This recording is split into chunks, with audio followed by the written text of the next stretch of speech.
Hi, it's Larry here of Xbox Live's Major Nelson. And yes, Project Scorpio is shipping later this year, but right now we're shipping another console to our developer friends. This is going to enable them to create great content, games, for you, the gamers. We're going to catch up with Kevin Gamble from the Xbox engineering team to tell us more. Kevin, thanks for joining us. I want to talk to you about the Scorpio dev kit.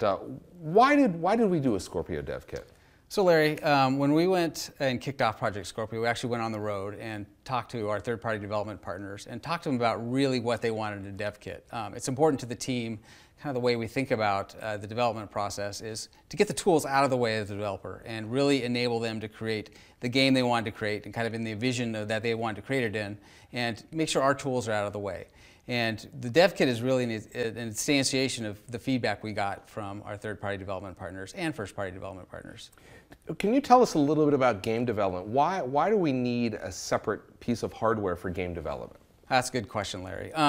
One of the pieces of feedback we heard back from our partners was that many of them like to come in what I'll call kind of a higher spec than what the retail kits would be. And so it was important to provide kind of some additional headroom for the developers to come in, kind of so they could come in higher and then tune lower as they got closer to shipping their game. And that kind of enables them some faster iteration times where they can just, get the game up and running and then tune later as they get closer to ship. How is the dev kit different? I mean, physically it looks different. I see things on here that I haven't seen on Project Scorpio, so can you walk us through some of the differences? Absolutely. Certainly a lot more headroom. So to start with, it has 4 more CUs than the retail kit. It comes with 12 more gigs of RAM, so it's got 24 total gigabytes of GDDR5 RAM, and it's got an additional 1 terabyte SSD hard disk drive, which lets game developers leverage that to really improve just what we call development iteration times, or kind of quick inner loop. So they can quickly debug something, for example, deploy it to the kit, get it up and running, test their kit, and then redo that over and over and over again as quick as possible. Kevin, the kit looks completely different from Project Scorpio. I see different buttons, I see a different display, some other things in the back here. What's going on here?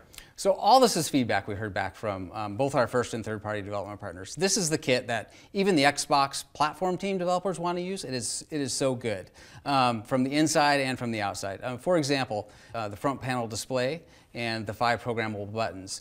We ship with a number of what I'll call canned or samples for those, but those are programmable by the developer to do anything they want. So you can imagine a scenario in the lab where they have a headless scenario where they don't want to have a monitor for every dev kit. They can use these buttons to basically change the gameplay. I've even seen some developers use like mini versions of their games so they can kind of see what the console's doing.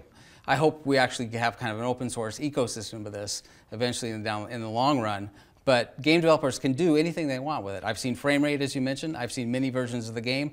I've even seen people create games specifically for the front panel display, just for fun. Yeah, is it running Snake yet? That's all that really matters. Snake is running, and I can show that to you. I also noticed around the back, it looks very similar to a Scorpio unit, but there's an additional network port. Why do developers need that? Yeah, it was important to us, Larry, that we have every port that is in the retail kit so they can actually test true retail scenarios, including HDMI in. But we did add a second NIC to allow developers to essentially monitor their network traffic on the main NIC and have all their debug traffic on the second NIC so the two wouldn't necessarily collide. Kevin, one thing about the consoles is you can now stack them, and that may not sound like a big deal, but it actually is to developers. Yeah, that was really actually hard for the hardware engineering team, because in previous dev kits, the airflow and the cooling was actually through the top, making it impossible for game developers to stack these unless they actually created, and I've seen this in a few studios, some level of kind of buffer between the dev kits. Like a riser. Exactly. I've been to game studios where I've actually seen Legos kind of in between the 2 dev kits. So that was a piece of feedback we heard, and we changed the way the airflow comes in. So it basically comes in the back and out the sides, and that allows the kits to be stacked 10 high. So for example, Turn 10 Studios has a great lab setup, and you just go in there and they have tons of Xbox dev kits stacked up to 10 high with only one monitor kind of controlling all of them.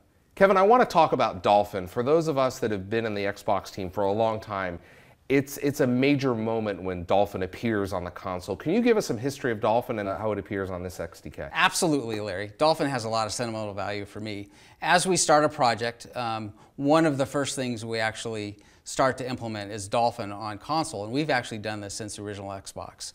We've done it for the original Xbox, we did it for Xbox 360, we've done it for the original Xbox One, and now we've done it with Project Scorpio and its development kit. It's a way of bringing up the graphics subsystem and proving out some of the timings and performance we want in a kind of a neat, fun way, which you'll actually see in a minute, because we actually have Dolphin hooked up with the front panel display on the dev kit. We actually can add dolphins, delete dolphins, just do wireframe dolphins. You'll see it in a couple minutes. Kevin, I also noticed there's this additional piece of hardware hanging off the back here. What is that for? That's what we call the Xbox transfer device. And one of the pieces of feedback we heard from our partners was iteration times were super important. And part of that iteration time is kind of deploying your build from a PC to the console. And what the Xbox transfer device facilitates is speeds up to 450 megabytes a second. So a deployment can actually happen in less than 4 minutes, where traditionally without that device it would take for a full build potentially up to 20 minutes. So it really helps them iterate quicker on their game title.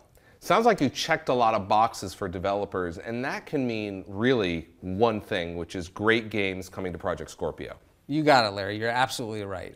Feedback so far, as we've sent dev kits out to our partners, has been fantastic, and I can't wait to see what they have at E3.